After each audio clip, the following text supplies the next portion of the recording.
प्यारे बच्चों सत श्री अकाल। तो अज मैं सारे कराने जा रहा नमूने का प्रश्न पत्र यानी सैंपल पेपर जमात 10वीं का पंजाबी बी टर्म 2 फरवरी मार्च यानी 2022। यह टर्म 2 का जो पेपर होएगा उसके लिए है 2021 तो 2022।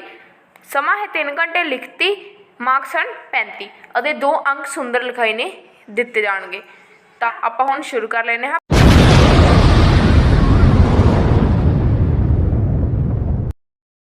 तो सब तो पहला प्रश्न नंबर 1 है। यह प्रश्न सुंदर लिखाई के अंकों लिए राखवा होगा। तो देखो जे तुहाने इस पूरे पेपर को सुंदर लिखाई विच किया तो यही प्रश्न के मार्क्स तुहानू मिल जाएंगे। प्रश्न नंबर 2 वस्तुनिष्ठ प्रश्न 1-2 शब्दों विच उत्तर दो। तो पहला है पंजाबी विच कितनियां स्वर धुनियां हैं, तो इसका उत्तर है 10 स्वर धुनियां। दूजा प्रश्न गुरमुखी लिपि विच कितनियां लघु मात्रावां हैं, तो इसका उत्तर है 10 लघु मात्रावां। अगे है सही गलत की चोण करो। हमदर्दी वस्तुवाचक नाम है, कि यह कथन सही है, तो इसका उत्तर है गलत। अगे है हेठ लिखे वाक्यां दी ब्रैकेट विच दिते गए सही शब्द नाल खाली थां भरो।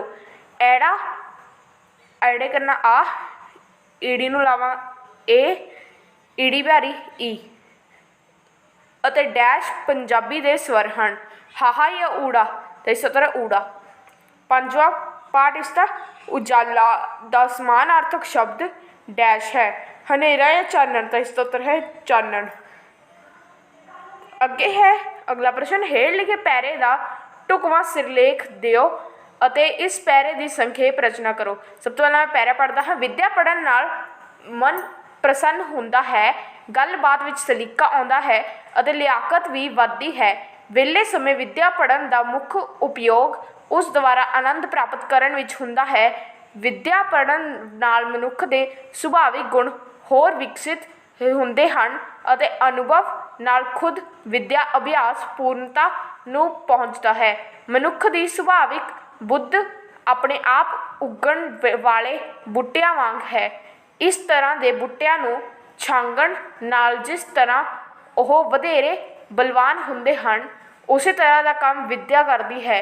विद्या का उपयोग किस तरह करना चाहिए है, यह गल केवल पढ़न नाल ही नहीं जानी जा सकती। इसनूं जानन लई विद्या दे नाल नाल बुद्धि की भी लोड़ पैंदी है, क्योंकि विद्या का विकास अनुभव नाल हुंदा है। इसलिए उसनूं वरतों विच लिआउण लई अनुभव प्राप्त करना भी बहुत जरूरी है। तो देखो इत्थे जो पूरा पेपर है इस नंबर्स की गलती जरूर हो सकती है, पर मैंने तुहानूं जिस तरह नाल यह फाइल तुहाडे सामने दिखाई है उस हिसाब नाल तुसीं इसनूं समझ सकते हो।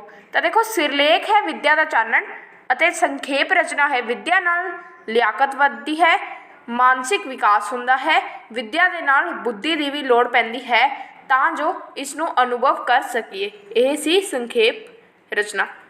अगला प्रश्न प्रसिद्ध व्याकरणकार पनिनी जिसकी लिखी हुई पुस्तक का नाम अष्टाध्यायी सी संस्कृत व्याकरण का सब तो वड्डा विद्वान मन्निया जाता है अते इसलिए इस बारे आदर ते सत्कार वजों यह कहा जाता है कि इसकी रचना ईश्वरी ज्ञान कारण हुई। प्राचीन समय पाणिनी नूं ऋषि मन्निया जाता सी। आधुनिक समय विच भी इस बारे प्रसिद्ध है कि पाणिनी बचपन विच बड़ा ही मूर्ख सी, इसे लिए उसनूं पाठशाला विचों कढ़ दिता गया सी, पर शिव जी की कृपा नाल यह विद्वान पहली श्रेणी विच आ गया। यह पहला व्याकरणकार नहीं सी, क्यों जो यह अपनी पुस्तक विच कई व्याकरणकारां दे नां दिंदा है जिहड़े इस तो पहला हो चुके सन। पाणिनी तो बाद जिहड़े व्याकरण लिखे गए हैं उन्हां दी गिनती काफ़ी वड्डी है अते भावें उन्हां विच कई बहुत ही श्रेष्ठ ते बहुत ही वरतों विच आउंदे हन, पर पाणिनी द्वारा बनाए हुए नियम अजे भी सर्ब उच्च ते निर्विवाद हैं। उपरोक्त पैरे नूं पढ़ के हेठ लिखे प्रश्नों के उत्तर दिओ। सब तो पहला पाणिनी की प्रसिद्धि किहड़ी गल्लों हुई, तो इसका उत्तर क्योंकि उन्होंने प्रसिद्ध पुस्तक अष्टाध्यायी लिखी सी। दूजा प्रश्न पाणिनी की रचना नूं ईश्वरी ज्ञान कारण हुई क्यों आख्या जाता है, तो इसका उत्तर प्रसिद्ध व्याकरणकार पाणिनी जिसकी लिखी हुई ਪੁਸਤਕ ਦਾ ਨਾਂ ਅਸ਼ਟਾਧਿਆਇ ਸੀ। ਸੰਸਕ੍ਰਿਤ ਵਿਆਕਰਨ ਦਾ ਸਭ ਤੋਂ ਵੱਡਾ ਵਿਦਵਾਨ ਮੰਨਿਆ ਜਾਂਦਾ ਹੈ। ਅੱਗੇ ਹੈ ਤੀਜਾ ਪ੍ਰਸ਼ਨ, ਕਿਹੜੀ ਗੱਲੋਂ ਪਤਾ ਲੱਗਦਾ ਹੈ ਕਿ ਪਾਣਿਨੀ ਪਹਿਲਾਂ ਵਿਆਕਰਨਕਾਰ ਨਹੀਂ ਸੀ? ਤਾਂ ਦੇਖੋ, ਕਿਉਂ ਜੋ ਇਹ ਆਪਣੀ ਪੁਸਤਕ ਵਿੱਚ ਕਈ ਵਿਆਕਰਨਕਾਰਾਂ ਦੇ ਨਾਂ ਦਿੰਦਾ ਹੈ ਜਿਹੜੇ ਇਸ ਤੋਂ ਪਹਿਲਾਂ ਹੋ ਚੁੱਕੇ ਸਨ। ਅੱਗੇ ਹੈ ਪ੍ਰਸ਼ਨ ਨੰਬਰ 7, ਹੇਠ ਦਿੱਤੇ ਮੁਹਾਵਰਿਆਂ 'ਚੋਂ 3 ਨੂੰ ਇਸ ਤਰ੍ਹਾਂ ਵਾਕਾਂ ਵਿੱਚ ਵਰਤੋ ਕਿ ਅਰਥ ਸਪਸ਼ਟ ਹੋ ਜਾਣ। ਤਾਂ ਇੱਥੇ ਕਿੰਨੇ ਮੁਹਾਵਰੇ ਦਿੱਤੇ ਗਏ ਹਨ? 5। ਤਾਂ ਮੈਂ 3 ਨੂੰ ਵਰਤ ਕੇ ਦਿਖਾਉਣਾ ਹਾਂ। ਸਭ ਤੋਂ ਪਹਿਲਾਂ 9 ਮਾਸ ਦਾ ਰਿਸ਼ਤਾ, ਨੇੜਲਾ ਸੰਬੰਧ। ਰਾਮ ਤੇ ਮੋਹਨ ਵਿੱਚ 9 ਮਾਸ ਦਾ ਰਿਸ਼ਤਾ ਹੈ।